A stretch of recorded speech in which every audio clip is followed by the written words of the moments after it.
अरे काजल बिटिया, मुन्ना सो गया क्या? जी मौसी जी, मुन्ना सो चुका है। अच्छा बेटा, अब तुम भी थोड़ा सा जाकर आराम कर लो। ठीक है मौसी जी, मैं अपने कमरे में जाती हूँ। काजल मेरी बहू प्रेरणा की छोटी बहन है। मेरी बहू प्रेरणा अपने बेटे मुन्ना को जन्म देते हुए हम सबको छोड़कर चली गई। मेरी भी तबीयत थोड़ी ठीक नहीं रहती और मेरे बेटे सचिन को काम करने के लिए बाहर जाना पड़ता है। इसलिए हमने काजल को मुन्ना की देखभाल करने के लिए अपने घर पर कुछ समय के लिए बुला लिया। काजल बहुत अच्छी लड़की है। उसे अपनी बड़ी बहन की याद तो आती है, लेकिन फिर भी वह हमें महसूस नहीं होने देती। काजल और मैंने दोनों ने मिलकर रसोई का काम खत्म कर लिया और मुन्ना के सोने के बाद मैंने काजल को कह दिया, बेटा अब तुम भी जाकर आराम कर लो। मेरा कमरा नीचे ही है, क्योंकि मेरे घुटनों में थोड़ा दर्द रहता है। मैं सीढ़ियाँ ज्यादा चढ़ उतर नहीं सकती, इसलिए प्रेरणा और सचिन का कमरा हम लोगों ने ऊपर ही बना दिया था। अब काजल प्रेरणा के कमरे के साथ वाले कमरे में ही मुन्ना को अपने साथ लेकर सोती है। प्रेरणा तो अब रही नहीं, इसलिए सचिन अपने कमरे में अकेले सो जाता है। एक दिन रात को मैं थोड़ी सी गहरी नींद में थी, तभी अचानक से मुझे मुन्ना के रोने की आवाज़ सुनाई दी। मुन्ना की आवाज़ सुनकर मैं एकदम से घबराती हुई जैसे तैसे करके सीढ़ियाँ चढ़ रही थी। मैं डर भी रही थी कि पता नहीं काजल मुन्ना को चुप क्यों नहीं करवा पा रही है, या कहीं फिर मुन्ना की तबीयत तो खराब नहीं हो गई। मैं धीरे धीरे करके सीढ़ियाँ चढ़ती हुई ऊपर गई और जैसे ही मैंने दरवाज़ा खोला तो मैं देखकर हैरान थी। काजल तो अपने कमरे में थी ही नहीं, वहां पर तो मुन्ना अकेला रो रहा था। मैं जल्दी से मुन्ना के पास गई और मैंने उसे अपनी गोद में उठा लिया। मेरी गोद में आते ही वह चुप हो गया, लेकिन मैंने सोचा कि आखिर काजल चली कहाँ गई। फिर मैंने बाथरूम का दरवाजा खोलकर देखा तो वह बाथरूम में भी नहीं थी। फिर मैं काजल को यहाँ वहाँ देखने लगी। मैंने आवाज़ इसलिए नहीं लगाई कि कहीं मेरे बेटे सचिन की नींद खराब ना हो जाए, लेकिन जैसे ही मैं सचिन के कमरे के बाहर गई तो मुझे सचिन के कमरे में सचिन के बोलने की आवाज़ आ रही थी और थोड़ी देर बाद ही सचिन के साथ साथ मुझे काजल की भी आवाज़ आने लगी। मैंने सोचा कि आखिर ऐसा क्या हुआ जो काजल को सचिन के कमरे में जाना पड़ा, और वह भी मुन्ना को छोड़कर। मुझे नीचे तक मुन्ना के रोने की आवाज़ आ रही थी। क्या काजल और सचिन को मुन्ना के रोने की आवाज़ नहीं आई? फिर मैंने धीरे से कमरे का दरवाज़ा खोलकर देखा तो जो मैंने देखा उसको देखकर तो मेरी रूह कांपने लगी। कमरे में बहुत ही कम रोशनी थी, इसलिए मुझे साफ साफ दिखाई नहीं दे रहा था। लेकिन जब मैंने बड़े ध्यान से देखने की कोशिश की तो काजल और सचिन दोनों एक ही बिस्तर पर थे और काजल बार बार सचिन को धीरे धीरे बोल रही थी कि जीजू प्लीज आप मुझे छोड़ दीजिए, प्लीज जीजू मुझे जाने दीजिए, देखिए मुन्ना भी रो रहा है, मुझे उसके पास जाने दीजिए। तभी सचिन ने काजल को डांटते हुए कहा, अब तो मुन्ना के रोने की आवाज़ नहीं आ रही है ना, अब वह चुप है और अब तुम भी वैसा ही करते जाओ जैसा मैं कह रहा हूँ।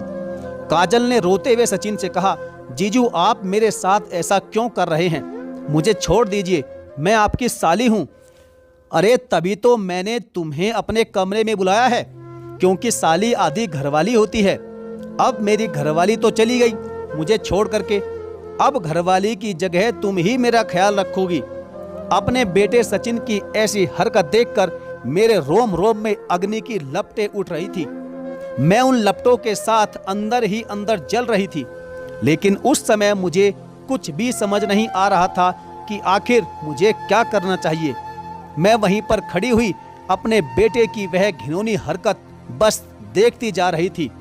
फिर मैंने अचानक से कमरे का दरवाजा वापस बंद कर दिया और काजल के कमरे के अंदर जाकर मैंने जोर जोर से काजल को आवाज लगानी शुरू कर दी। मेरी आवाज सुनकर काजल और सचिन कमरे के अंदर आए और मुझे वहां देखकर घबराते हुए कहने लगे, अरे माँ तुम यहाँ क्या कर रही हो, तुम अभी तक सोई नहीं क्या? मैंने सचिन से कहा, बेटा मुन्ना कब से रो रहा है, कहाँ थे तुम दोनों? काजल बेटा तुम कहाँ थी? क्या तुम दोनों को मुन्ना की रोने की आवाज नहीं आ रही थी? मेरी बात सुनकर काजल घबराते हुए कहती है, नहीं मौसी जी, मुझे मुन्ना की आवाज आ रही थी, लेकिन मैं उस समय बाथरूम में थी, मुझे माफ कर दीजिए। फिर मैंने मुन्ना को काजल की गोद में दे दिया और मैंने काजल को डांटते हुए कहा, काजल, छोटे बच्चे के मामले में इतना लापरवाह नहीं होना चाहिए, इसलिए आज से तुम नीचे मेरे पास मेरे कमरे में सोया करोगी, ताकि अगर तुम कहीं जाओ तो मैं मुन्ना की ठीक से देखभाल कर सकूं। मैं काजल को नीचे अपने कमरे में सुलाने के लिए कह रही थी, इसलिए मेरा बेटा एकदम से बोल पड़ा, अरे नहीं नहीं माँ, काजल आपके कमरे में कैसे सो सकती है? अगर काजल नीचे गई तो फिर मेरी जरूरतें कौन पूरी करेगा? मैंने सचिन की तरफ आश्चर्यचकित देखकर कहा, जरूरत? तुम्हारी कौन सी जरूरत है जो काजल बिटिया पूरा करेगी? फिर सचिन लड़खड़ाती हुई आवाज में कहने लगा, अरे नहीं नहीं माँ, कितनी बार ऐसा होता है ना कि मुझे पानी की जरूरत होती है या फिर रात को मुझे नींद नहीं आती तो मैं काजल से कहकर कॉफी बनवा लेता हूँ, बस इसलिए कह रहा था मैं तो। तभी मैंने कहा, बेटा, काजल तो यहाँ पर कुछ ही दिनों की मेहमान है, उसके बाद सारा काम हमें ही तो करना है। जब भी तुम्हें किसी चीज की जरूरत हो तो अपने आप उठकर ले आओ और अपना काम अपने आप ही किया करो। फिर मैं काजल को लेकर अपने साथ नीचे अपने कमरे में चली गई। काजल मेरी तरफ इस तरह से देख रही थी जैसे वह मुझे मन ही मन मानो धन्यवाद दे रही हो, लेकिन मैं अपने बेटे को अच्छी तरीके से जानती थी। सचिन बचपन से ही जिस चीज को पाने की इच्छा और जिद करता है वह उसे पाकर ही रहता है, और मुझे भी बस इसी बात का डर था, क्योंकि अब वो काजल को रात में अपने पास नहीं बुला पाएगा, इसलिए कहीं वह काजल को कोई नुकसान ना पहुंचा दे। एक दिन हमारी किसी रिश्तेदारी में किसी का देहांत हो जाने की वजह से मुझे वहां जाना पड़ा।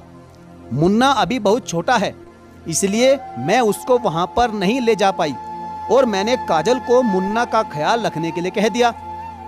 क्योंकि सचिन इस समय ऑफिस में होता है तो मुझे काजल के लिए किसी बात का डर भी नहीं था, लेकिन फिर भी मैंने काजल को बातों ही बातों में कह दिया कि बेटा, कभी किसी की बातों में मत आना और किसी के कहने पर वह काम बिल्कुल मत करना जिसको करने के लिए तुम्हारा मन मना करे। फिर मैं काजल और मुन्ना को घर पर छोड़कर अपने रिश्तेदार के यहाँ चली गई, लेकिन जो हम सोचते हैं हमेशा से वह नहीं होता। सचिन आज अचानक से घर पर जल्दी आ गया और जब सचिन को ये बात पता चली कि मैं घर पर नहीं हूँ तो उसने इस मौके का फायदा उठाने की पूरी कोशिश की। सचिन ने काजल के पास जाकर कहा, क्यों साली जी, अब आपका क्या कहना है? आज तो माँ भी घर पर नहीं है, हमारे बीच में अब कोई भी दीवार बनने वाला नहीं है। अपने जीजा की बात सुनकर काजल घबराते हुए बोली, नहीं जीजू प्लीज, आप मुझसे दूर ही रहिए, आप मेरे पास मत आइएगा। सचिन मुस्कुराते हुए काजल से कहता है, अरे साली जी, कैसी बात कर रही हो आप? क्या कभी भंवरा भी फूल से दूर रह सकता है? और वैसे भी इतनी अच्छी साली को छोड़कर मैं कहीं बाहर क्यों जाऊं? वैसे मैं तो ये सोच रहा था कि अभी तक आप आधी घरवाली बनी हुई है ना, मैं आपको अपनी पूरी घरवाली ही बना लूं।